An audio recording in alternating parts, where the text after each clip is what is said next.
Y gracias a Dios, hoy es lunes. Sean bienvenidos al tercer segmento de su programa Tendencias en el lunes 17 de mayo, después del pago de la quincena. Enfrentamos entonces el inicio de una segunda quincena, programa número 585. Y en este su tercer segmento, como es usual, Sergio Herrarte, Mauricio Álvarez, le estaremos acompañando para hablar del libro Hablando con extraños de Malcolm Gladwell. Hemos dividido el libro en 5 partes. Nos corresponde el día de hoy, la tercera parte, que el libro está dividido así, en 3 partes. Y esta es transparencia, transparencia. Y aquí hay 3 capítulos. Uno es la falacia de Friends. Si usted vio la serie de televisión Friends, inicia hablando algo acerca de que usted podría entender la serie o los capítulos de la serie sin volumen, porque las expresiones faciales, los ojos,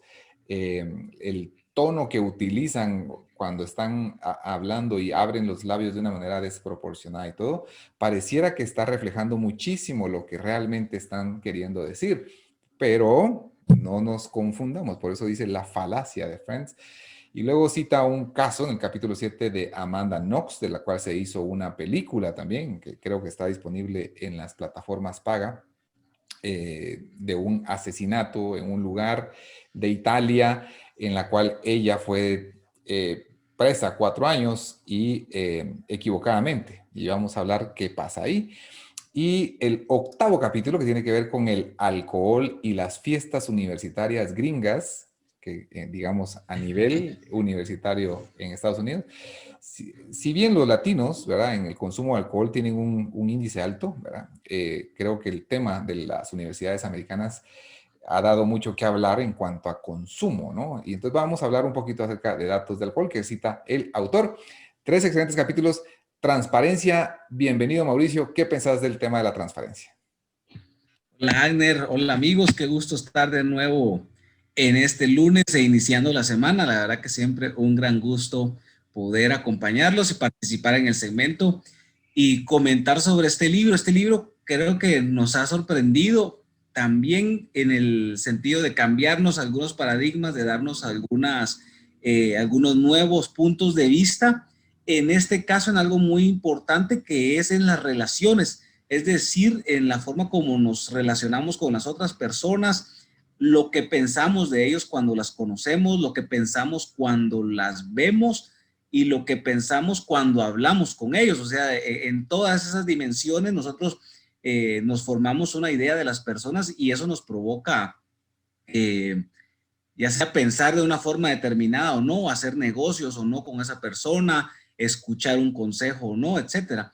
Y hoy el capítulo, la parte de ahora que habla sobre la transparencia y que está dividida en estos 3 capítulos, también se pone muy interesante, nos ha roto algunos paradigmas, nos hace en qué pensar, porque básicamente nos explica en términos muy generales que nosotros pensamos, como habla en este primer capítulo que explica sobre la serie Friends, para quienes la han visto, les ha de ser muy familiar porque es una serie, como la mayoría de sitcoms son en realidad muy parecidas, donde las expresiones faciales y corporales de las personas van muy alineadas con los sentimientos que se están reflejando.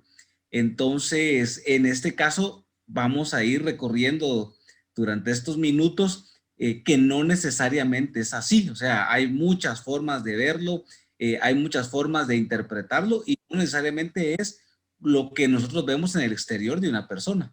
Y Sergio, yo sé que hemos conocido personas que dicen, yo tengo un don para poder conocer a las personas con solo verlas, con solo tener una pequeña conversación. ¿Qué pensás de eso, Sergio? Pienso que Hollywood nos ha dado una imagen de interpretar la transparencia de las personas según su comportamiento Ujú. y según sus expresiones faciales y según cómo se comportan ante ciertas circunstancias en donde se pone en duda, por ejemplo, su honorabilidad o su culpabilidad. Eh, el libro demuestra que somos muy, muy malos a la hora de juzgar o emitir juicio al simplemente observar a alguien. El libro ha estado trabajando a lo largo de los capítulos y dando ejemplos en cómo, por ejemplo, un juez es ineficiente a la hora de emitir un juicio solo con el hecho de ver a alguien y leer su expresión facial. El libro demuestra que estadísticamente somos tan malos somos tan malos que una computadora nos gana y una computadora puede ni siquiera verle la cara a la persona a la cual se le está emitiendo el juicio. Es decir, pienso que no somos capaces, según el libro, de poder juzgar a alguien o emitir un juicio de opinión o un análisis de la personalidad de la persona solo con verla. Tenemos que recabar muchísima más información. Y entonces aquí, entrando, digamos, en lo que mencionan estos 3 capítulos, solo hago una observación. Este libro habla de mucha investigación en el campo social, ¿no? Es una investigación, o sea, todo lo que presenta son datos de investigaciones que han requerido pues mucho tiempo y análisis científico. El tema aquí es, las expresiones no necesariamente comunican lo que está sintiendo una persona realmente, Mauricio. Así es, y es muy común. El libro nos pone ahí varios ejemplos. Recuerdo uno donde hay un muchacho que casi asesina a su novia en un momento de mucha ira. Las evidencias están ahí cuando le presentan al juez, por ejemplo, las evidencias de lo que sucedió, de los hechos. El juez aún así lo deja libre porque le pone una multa, de hecho se la reduce en un montón, casi en un 80%, alrededor, una cosa así tremenda, y le preguntan por qué, y él dice, vea, es que cuando lo vi, pues mostraba arrepentimiento, su cara estaba compungida, decía que era un momento en donde él se había exaltado, etcétera. Y sucede que 6 meses después él termina esa acción y asesina a la novia. Entonces, en ese sentido somos muy malos. Como decía hace un momento, eh, como estábamos hablando hace un momento, no recuerdo quién de los dos fue, donde hablamos de que Hollywood nos tiene engañados. Y es así, realmente pensamos que es como pasa en la televisión donde las expresiones que vemos de las personas son las que están sintiendo y realmente no es así. O sea, realmente sí podemos engañar o podemos estar aparentando sentir una cosa cuando realmente estamos sintiendo otra. Además, también tiene que ver con la cultura, tiene que ver con el lugar donde vivimos, el ambiente. Es decir, todo eso juega en contra o a favor de lo que nosotros estamos reflejando por fuera. Escuche esta parte, amigo oyente. La transparencia es la idea de que el comportamiento, cómo se comporta y la conducta de la persona exteriormente ofrece una ventana auténtica de cómo es en su interior. Eso es lo que habla esto acerca de la transparencia. Nosotros tendemos a pensar así, que así como lo vemos actuar, así como lo vemos comportarse, es como él se siente. Entonces, él habla aquí como una herramienta crucial a la hora de juzgar a los desconocidos. Cuando usted y yo no conocemos a alguien y nos comunicamos con esa persona, necesitamos un poco de tiempo para conocerla, entenderla correctamente. Y creemos que podemos discernir a través de su comportamiento, su conducta, pero muchas veces no es así, Sergio. La mayoría de veces no es así. Recuerda el libro, lo que nos dijo al principio es, nosotros tendemos a creer que nosotros somos súper complejos, somos una máquina súper elaborada con un montón de situaciones, entonces yo me puedo comportar de maneras misteriosas porque así soy yo, soy misterioso, ¿no? Le cuesta entenderme, pero el otro no. Entonces el ser humano es, yo soy complejo, pero el otro es simple, entonces ¿por qué hizo tal y tal cara cuando yo le dije que había un problema? ¿Por qué no reaccionó de tal y tal manera cuando hablé de tal cosa? Y empezamos a emitir juicios en base a la expectativa del comportamiento que debería de tener, según nosotros, ante cierto tema, cierta circunstancia, etc. Entonces, yo pienso que el libro nos dice algo, nos dice, mire, no le estoy diciendo que cuando una persona tiene características, no sé, de locura, no es loco. No es eso lo que está diciendo el libro. No le estoy diciendo que cuando alguien no se muestra totalmente indiferente a una situación, no es eso. Lo que está tratando de decirnos el libro, pienso yo, es tomémonos nuestro tiempo para entender qué está pasando dentro de la persona y qué está pasando fuera del entorno de la persona. Hace unos días fue el Día Internacional de la Salud Mental. Y yo pienso que el capítulo cae como anillo al dedo. Y a mí me viene a la mano uno de los casos que menciona en la propaganda que hicieron por el Día de la Salud Mental, o Awareness of Mental Health, ¿no? Estar consciente de la salud mental.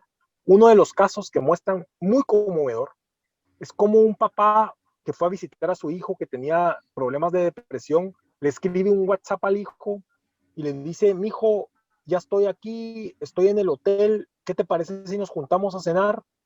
Y el hijo le contesta, no, no te preocupes, papá, estoy cansado, me voy a dormir. Y desafortunadamente el hijo lo que tenía planificado era suicidarse y se suicidó.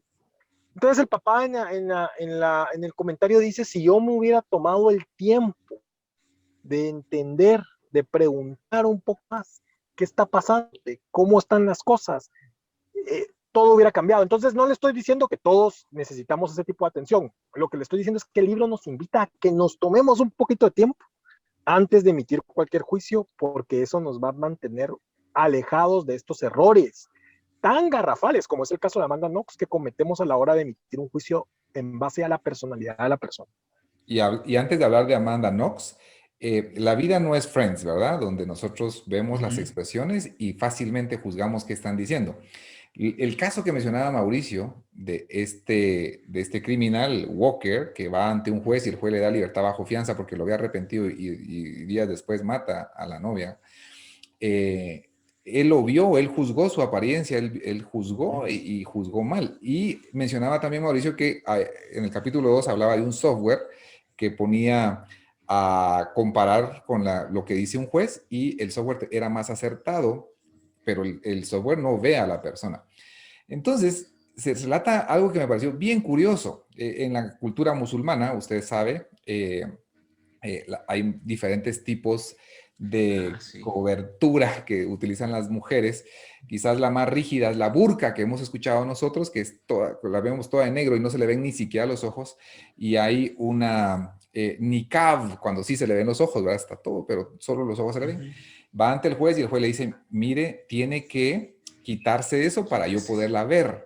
Le dice, no, no me puedo quitar eso. Es que si yo no la veo, no puedo juzgar si lo que me está diciendo es verdad o no. Tengo que ver su rostro, vine, no puedo quitármelo. Bueno, entonces desestimó el juez ese caso. Dijo, bueno, no puedo juzgar entonces. Y entonces aquí se hacía una pregunta. ¿Tenemos que ver a las personas para poder juzgarla? ¿O más bien debiéramos de emitir un juicio, en el caso sin siquiera verlas, con una pantalla para no ver a las personas, Mauricio? Yo creo que debe haber alguna combinación. Es difícil pensar en no ver a las personas. Sin embargo, está el caso que también hablamos hace unos días o está en otros capítulos, no recuerdo porque no estuve, ahora me acuerdo que no estuve la semana pasada, pero el del tema de la orquesta, o creo que lo hablamos hace 15 días, sí. Cuando reclutaban mejor, cuando solo escuchaban al músico sin verlo para no tener algún prejuicio sobre su apariencia. Entonces, esto es parecido, o sea, los jueces creen que pueden tener algún criterio cuando ven a las personas. Lo que nos dice este experimento, fue un experimento, es que el software era más atinado porque pareciera que solo toma en cuenta La las información. acciones, Ajá. es decir, los hechos, Los y hechos. no la persona en la parte visual. Fíjate que yo, por ejemplo, mira, nosotros, por ejemplo, vivimos un caso hace poco. Yo requerimos el servicio de una persona para unos servicios de la casa y yo no entrevisté a la persona. Yo justamente en ese momento no estaba en la casa. Cuando regresó, mi esposa me contó cómo había sido el encuentro y cómo había sido la entrevista. Lo que me extrañó, aparentemente todo muy bien. Lo que sí me pareció raro fue la forma como la persona solicitó su pago. Entonces, mi esposa estaba muy preocupada, me dijo, mira, sí, hay que ayudarlo, hay que apoyarlo. Básicamente era como un pago en anticipo en efectivo porque tenía unos problemas en el banco. Y mi esposa, sí, mira, y es que los bancos aquí y lo estafaron por allá. Entonces, cuando ella me empieza a contar toda la historia, yo sin ver a la persona, y lo que sí tenía era conocimiento de cómo funcionan algunos temas de estafa y de fraude en los bancos y cómo los bancos responden. Entonces, cuando me dice eso, lo primero que dije, mira, nos está mintiendo, eso en los bancos se afronta de esta manera.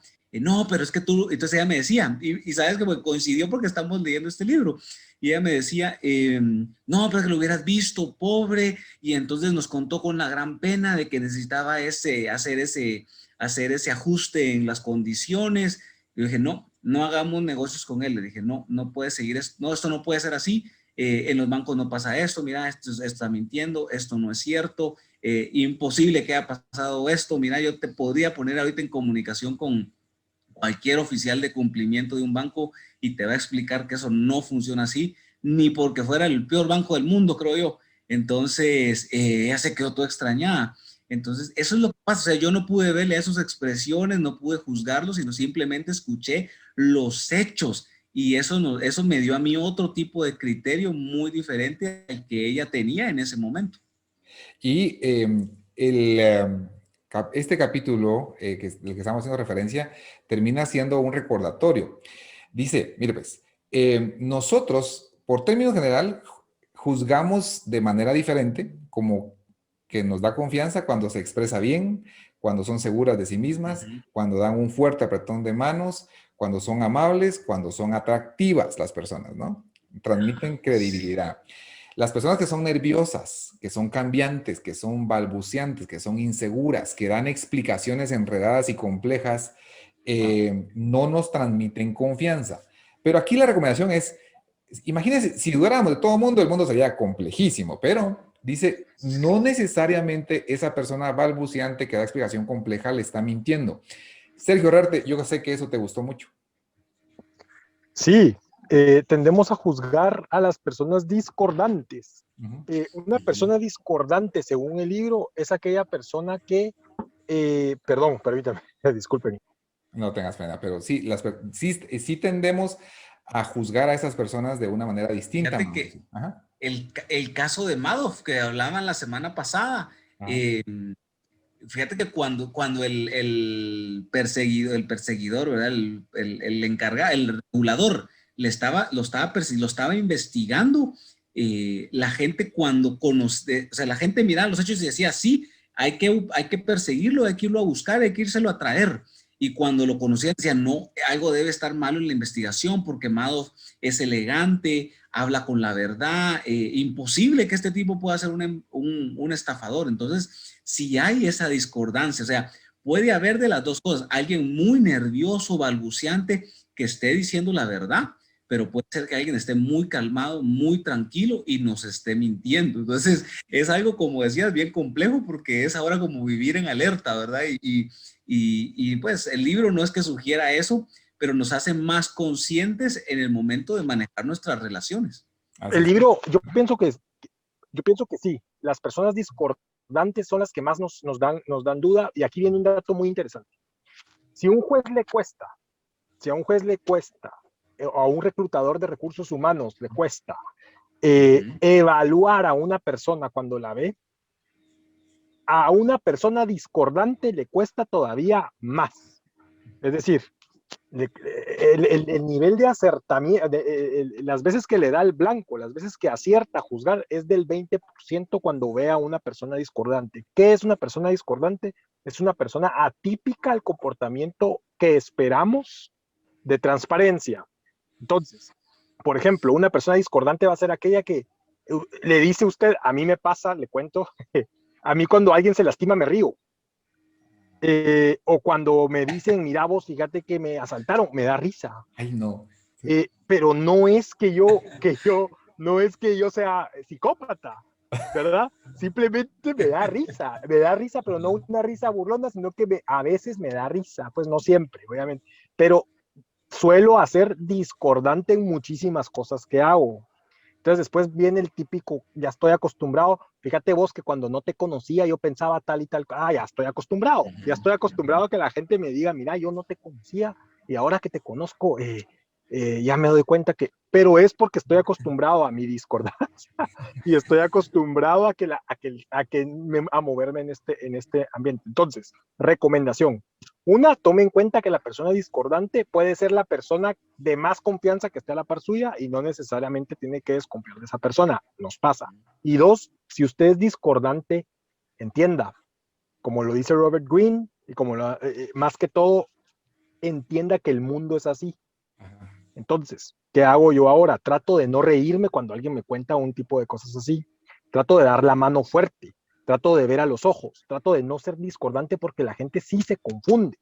Y vivimos en ese mundo, ¿verdad? Entonces es un consejo para ambas vías, no juzgar y al mismo tiempo adaptarnos al lenguaje social que pues desafortunadamente no somos computadoras. Entonces tenemos que entender que nos movemos en ese ambiente también para evitar desarticular mentalmente a la gente. Entonces, digamos, si pudiera hacer un resumen, hablando de la transparencia al conocer a las personas, sus expresiones no necesariamente comunican lo que está sintiendo realmente. También hemos hablado de la importancia de las evidencias antes de juzgar, más que ver a las personas, el tener las evidencias. Y en esta última parte, que también Sergio mencionó, Amanda Knox, entender las razones y el origen de la personalidad de esa persona antes de emitir una opinión. Entonces, si la persona es un poco discordante, un poco nerviosa, no necesariamente le está mintiendo. Y algo que sí remarca mucho hasta ahora, varias veces en estos 9 capítulos, es que somos, tal vez nos es más fácil cuando detectar que alguien nos está diciendo la verdad. O sea, ahí no hay tanto problema. El problema es cuando alguien nos está engañando o muchas veces el problema es cómo juzgamos. Entonces, ese caso de Amanda Knox en que la chavita, por ser discordante, por ser inmadura, por actuar de una manera, como mencionaba Sergio, un poquito rara a veces, entonces fue allá, fue acusada como culpable y luego pasó 4 años en prisión y hasta que, y por eso, vea, la película está interesante. Tengamos entonces cuidado de eso, ¿verdad, Mauricio? Así es.